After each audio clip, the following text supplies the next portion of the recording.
Big news, of course, this past weekend, this Saturday in Sacramento, Michelle Waterson returning to action, first time in a year and a half, and dominating Paige VanZant. She gets the early rear naked choke victory in the first round. What a performance for her. What a time for her with her documentary coming out Friday. She is kind enough to join us right now via the magical Skype. There she is, Michelle Waterson, joining us right now. How are you, Michelle?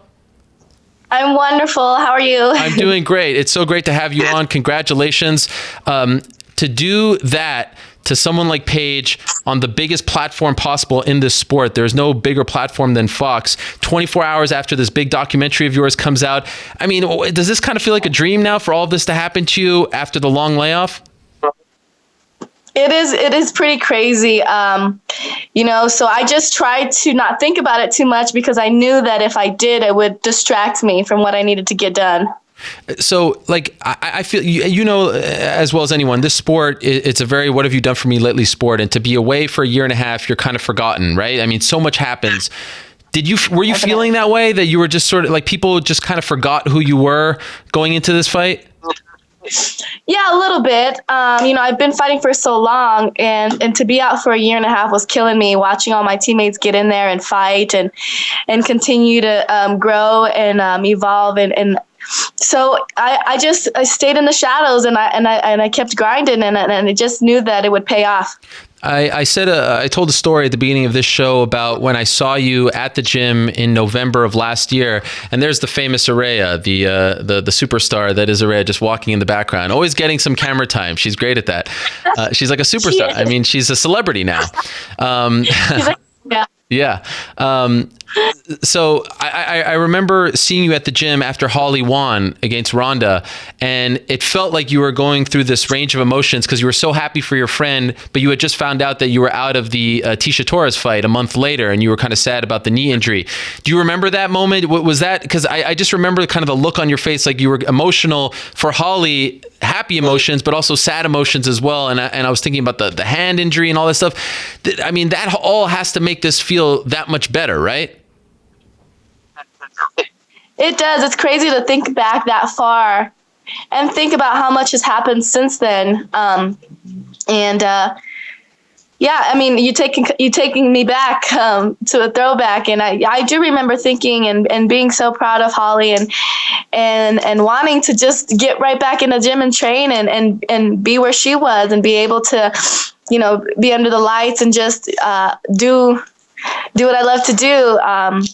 But I also understand that everything happens for a reason, and I needed to endure that struggle. I needed to have those adversities and those challenges. So even with those adversities, was there a point where you thought that you wouldn't get back to this point where it just wasn't going to come together for you? No. Hold on, baby. There were some times that I was frustrated, and not because I didn't think I was meant for it or any of that, but because I am not only a fighter, I'm also a wife and a mother, and I have responsibilities as those things. And being a fighter is a very selfish career, and you can't always spend as much time as you'd like with your children because you're training 4 times a day and you're bringing your work home with you with the diet and the nutrition. Sometimes you have to skip holidays because it just is what it is. If you don't, it throws off your focus. And that is what got to me the most is, here I am being selfish and trying to attain my dream as a fighter. And, my daughter's suffering for it because I can't be 100% mommy. And that's what killed me. But my husband just kept reminding me that this is what I meant to do. I meant to do great things in the MMA world, and that, we're doing this together as a family, and that Araya will appreciate it more if I continue to fight through and accomplish my dreams.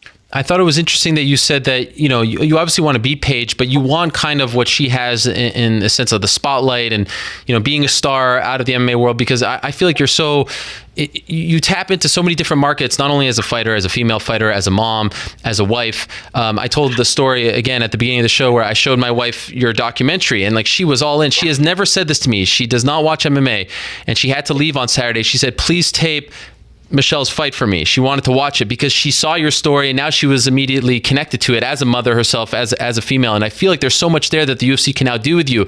Do you feel like it's going to come just as a result? Are you confident that now your world is about to change in 2017? I do. I hope so. We're ready for it. We're ready for anything. And when I talk about, the things that I want from Paige is because, fighting is a hard sport and to be out for a year and a half. And basically I've been unemployed for a year and a half, but I've been training like I have a full-time job. And so that's the hard part is like, man, I want to give it my all and I am giving it my all, but it's taking extra energy because I'm also, my husband's also gone longer because he has to pick up the slack for me not bringing any money in financially. And I'm also a mom, so I have to wake up early and take my daughter to school, get her ready, pack her lunch, pick her up, take her to gymnastics, take her to karate. So all of these things cut into my time and I just sleep less. And to think that if I were sponsored by Reebok or Monster, how much of a financial burden would be lifted off of my shoulders and how much harder I would even be able to train. Like I trained so hard for this fight. And I just think about having that financial burden lifted off my shoulders, how much harder I would be able to train. 2+ million people thus far, according to the ratings, watched the fight. Are you sensing that already? Like, do you sense that you have new fans, new people know who you are, new opportunities coming your way? Yeah, my Instagram jumped up, I think, like 50K. Wow. And I'm getting lots of love from everybody. I try to really just be in the moment. And I know I was going into Sacramento, into her hometown and her turf or whatever, but I got nothing but love out there and everybody was real nice. So it was lots of fun. Did you see the documentary before it came out? I got a chance to watch a little bit. Yeah, we watched it. I haven't got a chance to watch the whole thing now that it's been edited with some of the new fight footage. Are you happy with it though? I love it. I absolutely love it. I think Sean Menard did a great job of capturing my family. And, there's a lot of personal things in there that I probably wouldn't talk about if Sean hadn't encouraged me to open up that part of my life. And I'm glad I did because I think a lot of people can relate. And what timing to have it come out the day before your big fight on Fox. How did it end up on Undisputed? They don't usually do MMA stuff. Uninterrupted, not Undisputed, excuse me. Uninterrupted, yeah. Yes. Yeah, I think they just really fell in love with the story. It can appeal to everybody. Everybody has a family. Yeah. Everybody's, you're either a mom or a daughter or a son to somebody. And, you're never going through a struggle on your own. And so I think it's just people can relate. So a funny thing happened last week. You mentioned last time you were on the show that you thought that she was very green. And then all of a sudden, I heard you ask this question a million times. Now, no one mentioned you said it on this show. Like, can I get some credit here? Can I get a plug for the show? I never got that. But you were asked this question 1,000 times, the very green. Were you surprised at how of a big deal this turned into? I kept thinking, man, who was the one that got me to say that? Because he just totally threw me under the bus. No, I didn't throw any. I asked you a question. You're the one that said it. No, I appreciate it because you always pull out the real answers from me. And it's something I'm working on. And like I said in all the interviews before, and I know that the media has a way of trying to, take one thing and making it something bigger. But I was just being honest. Yeah. And I was just... And they kept wanting more. They kept saying, oh, so you're green. So can you talk a little bit more about that? And there wasn't any more. It was just, she's green. Yeah. Like, that's it. You know what I hate about that, though? I feel like that will preclude, like, we want our athletes to be honest, and then they say something honest, and then we keep, like, hammering you for it, and that will then preclude you from being honest. And you're just like, well, this is not worth it anymore. I'm not going to tell you what I really think. No, I will still continue to be honest, and I'll work on it each time to get better and better at it because I think people can appreciate the honesty. When you guys did the weigh-in and she started dancing, did that tell you anything about her? Did you think that she was doing that to loosen you up? Was there anything more to that in your opinion? I just think that's her personality. She's just like a fun-loving girl, and we were the main event. There was no trash talking, so let's try to bring some attention to the fight some other way. And it was funny. It kind of caught me off guard. I wish I would have known. I would have practiced some different moves. No, I think you held your own. And then you get to the fight and you switch stances on her early. And we had your coach, Mike Winklejohn, on earlier in the show, and he talked about that. But just from your perspective, was that something that you came up with early in camp? Because he had mentioned that, your hand was busted up, so you wanted to be a little more, just be different as far as preparing for the fight is concerned. But was that something that you pinpointed early, like, oh, I can really get her off her game if I switch this up early? I don't think the stance is what I was trying to do to get her off her game, but like, I know everybody scouts, and I've been out for a year and a half. Yeah. So I've had the chance to change my skills and my style. So like I said, I think everything happens for a reason. And it just happened to be that changing my stance was the perfect thing to do that. But when I did karate, I was traditionally a southpaw. It wasn't until I started fighting MMA that I switched regular. So I feel now, after training MMA for over 10 years, that I can start implementing my karate again and trying to mix it up with the things that I've learned in the last 10 years. Why did you switch when you started MMA? Because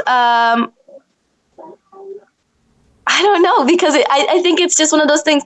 When I go to learn something, I want to learn it correctly. And my style was very point sparring, and it didn't help.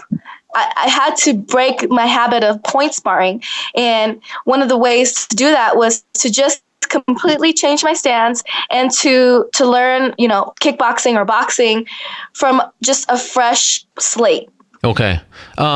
You've gotten a lot of love for the throw and the submission. What impressed me the most was the transition from the throw to the submission, how you took her back on the ground.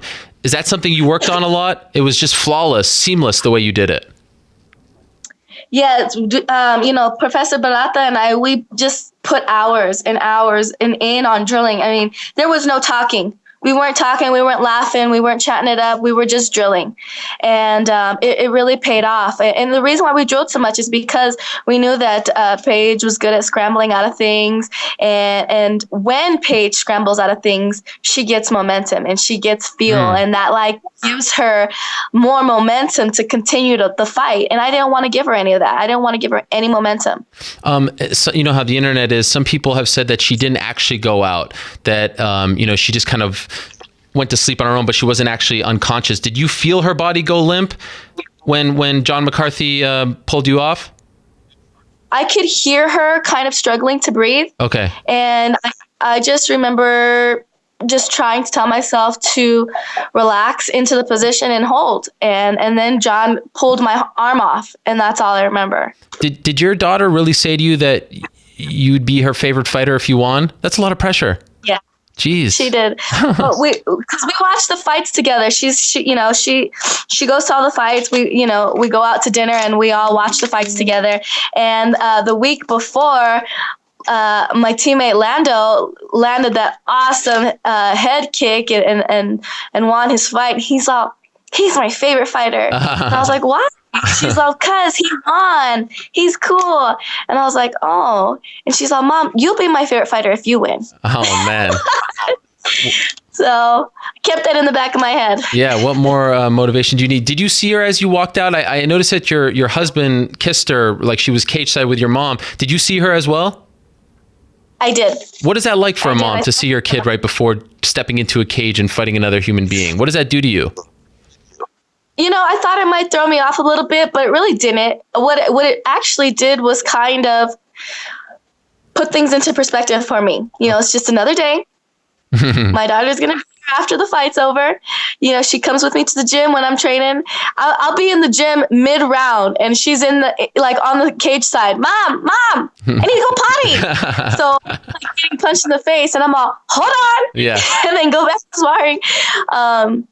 So it kind of just put things into perspective for me. I walked in the cage. I was like, man, it's just another day in the office. Has she ever said to you she wants to be a fighter as well? No, okay. She does not. She trains. Yeah. when I teach cardio kickboxing, she's in the other room learning karate. So she trains, but people ask her and she says she doesn't want to get hit in the face. I don't blame her. I think I saw your mom in the background. What did she have to say about your victory? She's very excited. Yeah? Yeah. Is she there? Yeah, she doesn't want to be on camera though. Can you ask her this for me though? What does she think of your impression of her? What do you think about my impression of you, Master Yaya? I don't care. She doesn't care. Okay. She thinks I exaggerate. Yeah. Hello. Excuse this hot mess of a daughter. Yes. I mean, wow. How are you? Hi. How come you're not in school today? Are you off today? Well, I have a whole weekend off until January. Oh my gosh, you're so lucky. My son, who's 4 years old, he has school this week. He only gets 1 week off, so you're really lucky. She has lots of weeks. Yes. And it must be, did you have fun watching your mom? Yes. Were you happy? Yes. Is she your new favorite fighter? Well, she was always. Wow. Oh my kids. They're the great. Wow. That was amazing. We didn't plan that. That was amazing. Oh my gosh. I'm going to get emotional here as well. Okay. Array, you're the best. Okay. Just a couple more things and then I'll let you go.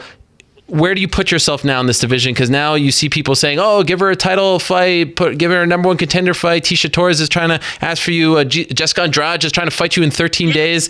You're the most wanted person in this division. All of a sudden, where do you put yourself? What do you want? And don't say the UFC only. I know you like to give this political, answer, but come on, tell us what you really want. It feels good to be wanted. Yes, I bet. I think all those names sound pretty interesting. I really respect Rose. I think she's a great person. I think it would be an awesome matchup. DC was wanting me to call out Carla, even Carolina. That's what Cruz wanted. Those three, all three, even Joanna. Like I would love to fight Joanna. Oh. Wow. And so, any of those names really sound like interesting fights to me. We'll just have to kind of see what we can do as far as like negotiating those fights and where each one of those will take us in our career. Yeah. Speaking of negotiating, the payroll, the purses came out. Did you really only get 15 and 15? Come on, Michelle. You deserve way more than that. We need to fix this. It is a little embarrassing, but She'll do it. we're gonna fix it. Yeah, you got to fix that. Holy smokes. I mean, you deserve a ton more than that. And I hope that they do fix it. Are you confident that they will? I hope so.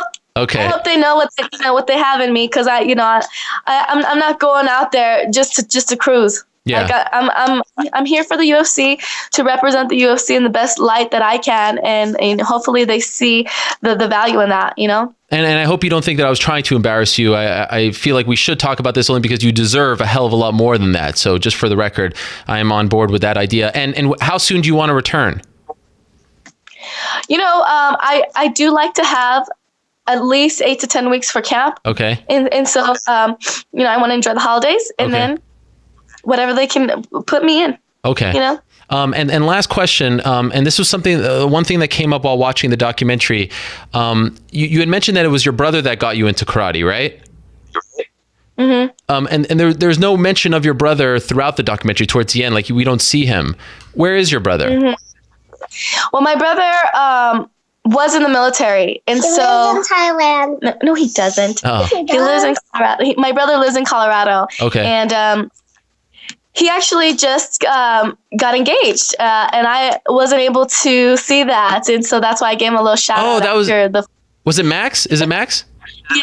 Oh yes, I heard you say that. Okay, so because I just wanted to know what he thinks about all this. Like the guy who got you in, we didn't see any interviews with him. I mean, he's responsible for this in many ways. So I was wondering what he thought. Like, did he expect this to happen to you? You're now this worldwide superstar. You're fighting in the UFC. What does he think about all this? He every New Year's Eve we used to drive up to the mountains and look up at the stars and talk about what we were gonna do to leave our legacy. And we grew older and we had to become adults, and he he chose to get into the military, and he know that I choose to continue to do martial arts, and he's just real proud of me, and he knows that, and he's proud that I stuck to my guns and continued with my career as a martial artist. Wow, that is beautiful. He talks about that I did it. I pursued my dreams, and that we're still all doing it together. Wow, he's still the winner. That is amazing. Well, I couldn't be happy for you. Congratulations on the big win. Welcome back. It has been a long time coming, and I hope that you get all those things that you want in 2017, from the new contract to the fame and the notoriety, because you certainly deserve it. Happy holidays to you and your family, Michelle. Thank you for joining us today. Looking forward to your next fight. Bye, Araya. Thank you so much. Bye. Enjoy. Talk to you later. There she is, Michelle Waterson, joining us. What a great story that is. I mean, just amazing. If you've ever talked to her, how could you not be happy? You could be the biggest Paige VanZant fan in the world, and there's many reasons to be a fan of hers, trust me. But it's impossible not to be happy for Michelle Waterson and her family, her husband in her corner. Trust me, do yourself a favor if you did not see that documentary, and I have no stake in this. Go to uninterrupted.com, and it's right there. It's well worth your time. You'll have a newfound appreciation for her if you don't already appreciate her greatly.